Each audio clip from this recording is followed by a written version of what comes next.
senta aqui ao lado dessa belíssima pintura do Sagrado Coração de Jesus. Eu estava pensando agora há pouco, né? Se a gente busca as respostas para a nossa vida, a gente busca nesse coração. É o coração de Deus inflamado de amor, um coração aberto.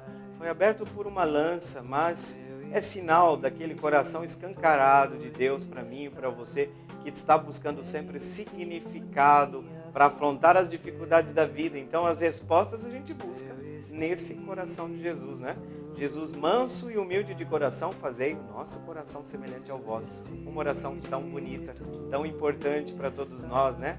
Tão importante porque nos fala exatamente desse grande mistério, desse Deus que no seu coração enorme, num amor até inexplicável, né? Num amor até inexplicável desse Jesus. Então, a festa, a solenidade do Sagrado Coração de Jesus nos recorda isso. O cristão tem que ter um coração igual ao de Jesus. Amar como Jesus amou, né?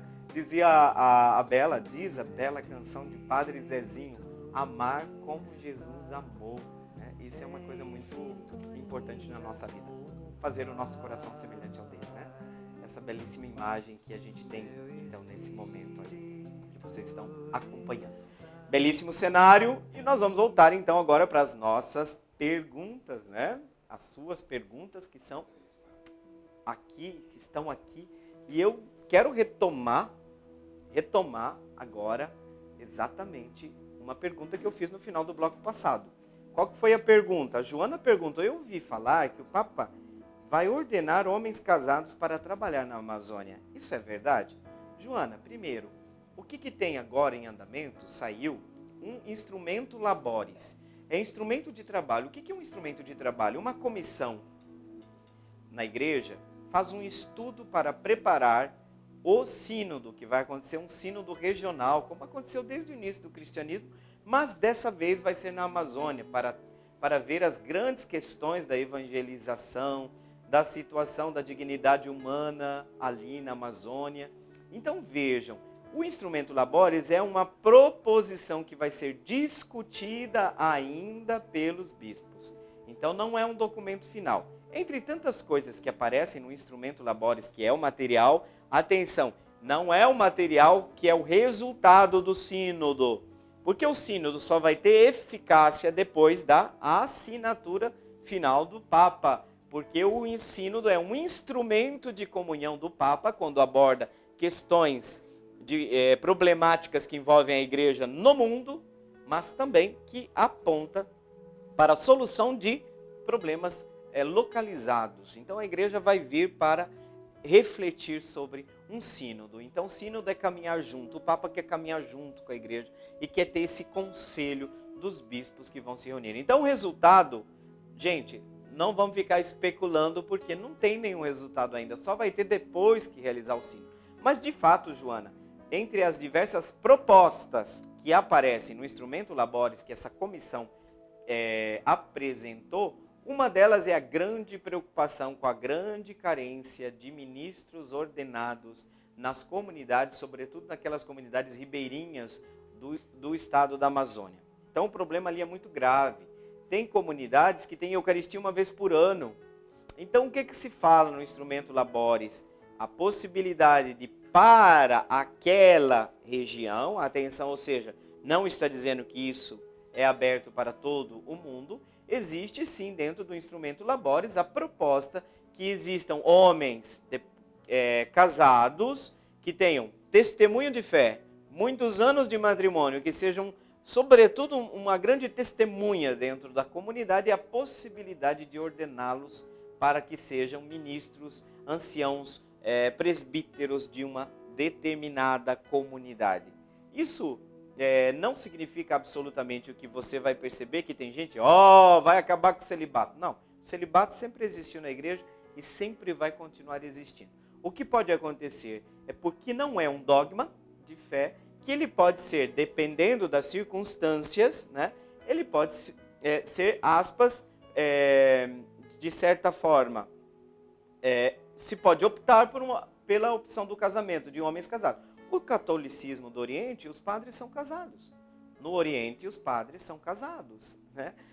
entre os bispos são escolhidos aqueles padres celibatários. Então, significa o quê? Que fica opcional. Lá no Oriente, o padre, ele escolhe casar-se ou permanecer celibatário. Ou seja, ninguém vai acabar com o celibato. Aí tem as diversas especulações. E você vai ouvir tudo e o contrário de tudo, Joana. Mas fica com a igreja, vai acompanhando esse processo e você vai perceber que as coisas não são assim, né? Tão feitas assim, sem um respaldo na tradição da igreja. Você sabe que o Papa Francisco tinha mandado fazer um estudo sobre a possibilidade de ordenação de diaconisas. Não sei se você sabia. Ordenação de diaconisas para o diaconado. Sabe o que se chegou à conclusão? Que não se consegue hoje, a partir dos estudos, encontrar respaldo na tradição. Então, gente, a gente não tem o que temer. Vamos ficar tranquilos. Somos irmãos, estamos conduzidos pelo Espírito, nós não estamos falando de um dogma, nós não estamos falando de uma verdade nuclear da fé. Então, ninguém precisa ficar fazendo, né? Tem gente que gosta, né? Tem gente que gosta do barulho, né? Mas não. Fique tranquila, Joana. A igreja está refletindo muito bem e não vai tomar uma decisão que de alguma forma possa ferir aqueles dados que são importantes e fundamentais para a nossa fé. Mas eu fico pensando assim, não dói seu coração de pensar que nós dizemos que não existe católico sem missa, né? No sentido propriamente dito. Mas e se a igreja não está oferecendo para essas comunidades o padre? Aliás, não está oferecendo a Eucaristia, que precisa necessariamente do ministro ordenado. Isso não é um escândalo? Ah, vai escandalizar porque vai ordenar padre casado. Mas não te escandaliza que uma comunidade fique absolutamente um ano inteiro sem ter a comunhão, sem ter o corpo do Senhor ali? Isso não escandaliza? Ah, não sei, gente. Eu devo ser meio doido, né? Provavelmente eu devo ser meio fora da casinha, como diz. Mas veja, Joana, então vamos com calma, tá? Só um instrumento labores, mas a igreja vai refletir muito ainda, vai debater muito sobre isso, né? Que coisa boa que possamos debater, né? Não tem ninguém que tem que ameaçar ou atirar no outro porque o outro pensa diferente. Nós vamos refletir sim. Qual que é o problema de refletir na igreja, gente? Qual que é o problema? Né? Pelo amor de Deus, né? Agora vamos para uma próxima pergunta. Essas aqui eu já respondi. Agora nós vamos... A Maria Alexandre, já vamos logo para essa pergunta, porque parece que a Maria Alexandre já está acompanhando aí o programa e ela, de certa forma, pegou carona numa das respostas, das perguntas que foram feitas. Lá do bairro Tiradentes. Maria Alexandre, obrigado pela sua participação. Sua bênção, Padre, Deus conceda essa bênção, muitas bênçãos na sua vida, da sua família. Obrigado por estar aqui com a gente no programa Resposta. Pegando carona, diz a Maria Alexandre, pegando carona na próxima pergunta, nos fale onde buscar melhor esclarecimento nesse assunto do Papa Francisco que vem a seguir. Grata. Seria qual a seguir? Será que foi essa questão dos padres casados? Se nós formos buscar um instrumento labores, você pode buscar, Maria Alexandre, lá no site da Santa Sé. Santa Sé, vocês escrevem lá no Google. São Google, né? Santa Sé. Vocês vão lá e clicam. E aí vocês vão procurar lá que vai aparecer num dos tópicos Sínodo Pan-Amazônico. E aí vocês vão ver que tem um instrumento labores. Isso é uma pergunta importante da Maria Alexandre, gente. Não fiquem com as interpretações de quem já filtrou de acordo com a sua ideologia, a sua tendência. Vai na fonte. Qual é o problema? Nós não sabemos ler? Vamos lá na internet. Gente, vai lá e procura a fonte. Você vai poder ler e acompanhar o site do Vaticano nas redes sociais. E tem sim, gente, tem muitos meios de comunicação sérios, imparciais dentro da igreja. Não é todo mundo não, viu? Infelizmente, mesmo a imprensa, mesmo dentro da própria igreja, muitas vezes infelizmente, não de modo geral, pelo amor de Deus, desculpa que eu bati aqui no microfone, mas para dizer para vocês, nós temos que estar atentos às fontes e os meios de comunicação da igreja. CNBB também acompanha, vai tranquilo, vai tranquila, vai na fé. Ali os sites da CNBB também vão estar nos indicando o caminho e a estrada. E não vamos criar pânico. Tem gente que gosta, não esqueça, tem gente que gosta, viu, Maria Alexandre? Vamos lá, eu gostaria agora, Adriano, o meu xará aí. Grande abraço, Adriano. Nome bonito o seu, né? Brincadeira. O Adriano, lá do bairro União, está perguntando, gostaria de conhecer, estou engraçadinho hoje, né? Quase, estou tentando, né, Fábio?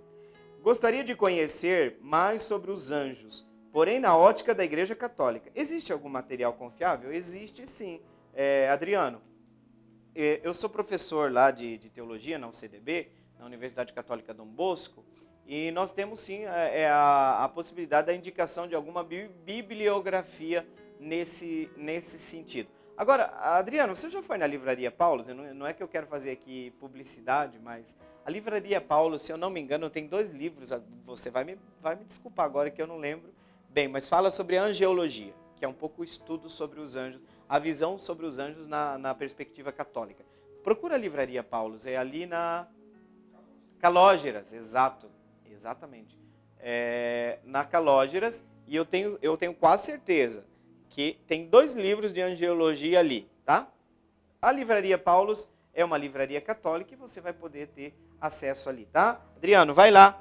Qualquer dúvida, volta a pergunta aqui de novo, tá? Pode mandar pelo WhatsApp e eu te dou um jeito, eu trago um livro, a gente vai dar um jeito para te ajudar, tá? Um tema muito interessante também, né, Adriano?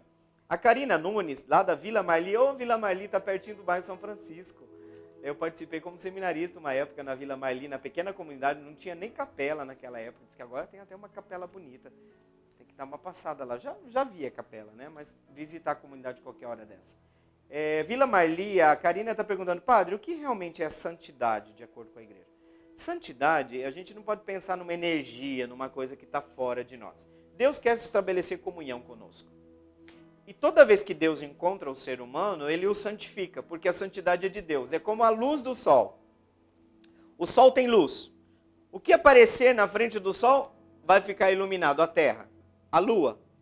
O que aparecer na frente de Deus, o que se aproximar de Deus, da comunhão com ele, se torna santo. Tire as sandálias. Lembra o que ele falou, o que Deus falou para Abraão? Para Moisés? Tire as sandálias, que o chão que você está pisando é um chão santo. Exatamente porque a santidade de Deus é que santifica. Então, santidade é quanto mais comunhão com Deus, mais próximo dele, vivendo em plena comunhão com ele, realizando, obedecendo a vontade de Deus na nossa vida, eu sou santo. Quando eu reflito a santidade, eu sou reflexo da santidade de Deus. É isso. O que a igreja fala quando uma pessoa é santa? Olha, ama como Jesus, está próxima de Jesus, nos fala de Deus, nos fala da sua santidade. É isso. Santidade é caminho de comunhão com Deus e necessariamente inclui comunhão com os irmãos. Por exemplo, os mártires, como exprimem a comunhão com os irmãos? Os mártires, quando a igreja vai estudar o processo de canonização dele, tem que ficar provado que o mártir não se rebela contra seus algozes, ou seja, ele não parte desse mundo odiando aqueles que fizeram mal, que os assassinaram, mas demonstrando amor, demonstrando perdão. Então, quem é o santo? É a quem ama a Deus e ama o irmão, para dizer de maneira bem simplificada. Porque dizer só que ama a Deus e não ama as pessoas, porque tem gente aí que é muito religiosa, mas eu não sei se tem muita santidade. Desculpem, né? Eu gosto de provocar isso. Tem gente muito religiosa, mas parece que ama muito tanto Deus que não ama os irmãos. Tem algum problema. Tá? Amor a Deus, amor ao próximo. 2 faces de uma única moeda. Tá? Santidade é isso. É busca de comunhão com a vida, com Deus. Se eu estou em santidade, eu estou em comunhão com o irmão. Eu estou em comunhão, eu não fico maltratando o animal. Eu não fico destruindo a natureza. Eu estou em comunhão com o cosmos. Isso. A pessoa santa é a pessoa segundo o projeto de Deus. Santidade é caminhar segundo Deus. Caminhar segundo a sua santa vontade. É isso. Comunhão com Deus, o Espírito Santo. Maria, por que é chamada de santa? Quando o anjo chegou, o mensageiro de Deus, ave cheia de graça. O que significa cheia? Do latim piena, plena de graça, não tem obstáculo. Cheia de santidade, cheia do Espírito, cheia, né, de Deus.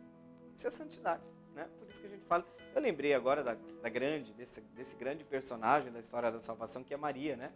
Salve Maria Imaculada é uma saudação muito frequente aqui, né?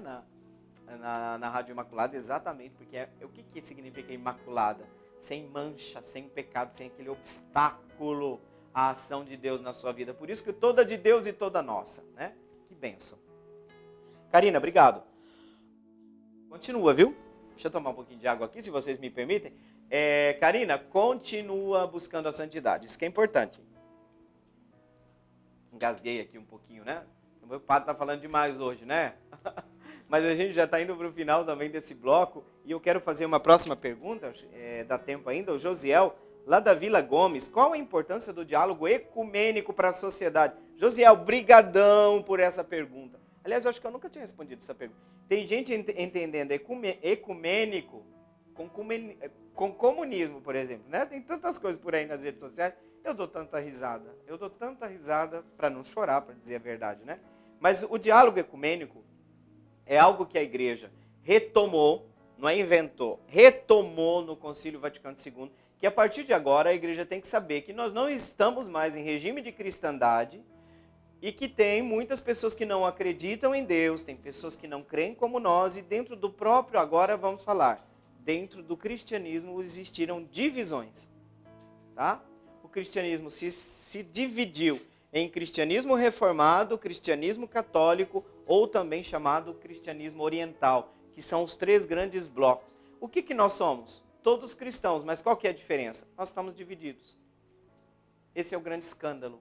Então, o que é o movimento ecumênico? É um movimento que busca um caminho de conversão para que todos nos voltemos à verdade essencial de que existe uma igreja, uma verdade, um só Senhor, uma só fé e um só batismo. Então é o caminho de respeito pelos irmãos separados, mas antes de separado é irmãos no Senhor, o documento do Concílio Vaticano II, inclusive, que retoma e que convida a igreja a respirar o espírito ecumênico, que na oração, na junção de práticas comuns na área da dignidade do ser humano entre as diversas denominações cristãs. E aqui é um ponto importante, ô Josiel. Diálogo ecumênico é só entre igrejas cristãs. Diálogo interreligioso, aí sim, entre católicos, muçulmanos, judeus. Entre cristãos, só se chama diálogo ecumênico só quando é entre igrejas cristãs. E daí qual que é o espírito do ecumenismo? Procurar mais o que nos une do que nos separa, parar com aquela linguagem de ficar chamando de herege, de traidor da fé, de ficar naquela ofensiva do período inicial da reforma, mas tem cristão que gosta disso. Estou falando para vocês que tem gente que nas redes sociais vive chamando, né, os irmãos reformados ou os irmãos reformados que vivem atacando a Igreja Católica. Isso não é o Espírito de Deus, não é de Deus, não é do Espírito Santo.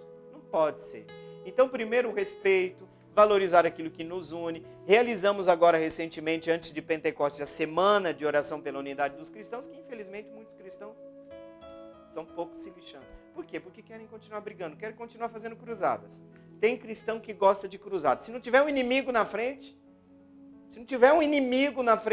tem cristão que não sabe o que fazer nas redes sociais, né? Paciência, né? Paciência. Então, vejam, o espírito ecumênico a igreja assumiu, o Concílio Vaticano II entregou essa tarefa para os cristãos lá em 65. Tá? O que é? Que nós temos que valorizar o espírito ecumênico de respeito, que fica muito mais difícil no Brasil porque também tem muitas seitas. Eu também faço uma distinção entre religião, tá? E sobretudo o cristianismo sectário. É muito mais difícil você fazer, por exemplo, o neopentecostalismo. É tão difícil. É difícil porque já é a reforma da reforma da reforma, né? Então, aí o diálogo fica mais complicado, mas a gente não pode desanimar diante das dificuldades, tá? Vamos ser ecumênicos, sim, é o que nos pede a igreja, né? Muito bem, nós estamos chegando exatamente ao final do nosso programa e nós queremos agradecer a presença de cada um de vocês que enviou sua pergunta e que está participando com a gente. E eu quero pedir agora a bênção do Deus Altíssimo, pela intercessão da Virgem Imaculada sobre você, sobre sua vida, sobre a sua família. Abençoe-vos Deus Todo-Poderoso, Pai e Filho e Espírito Santo. Amém. O programa Respostas está ficando por aqui e a gente aguarda você no próximo sábado com o programa Respostas. Fiquem com Deus. Meu coração é para ti, Senhor. Meu coração é para ti, Senhor. Meu coração é para ti, Senhor. Meu coração é para ti.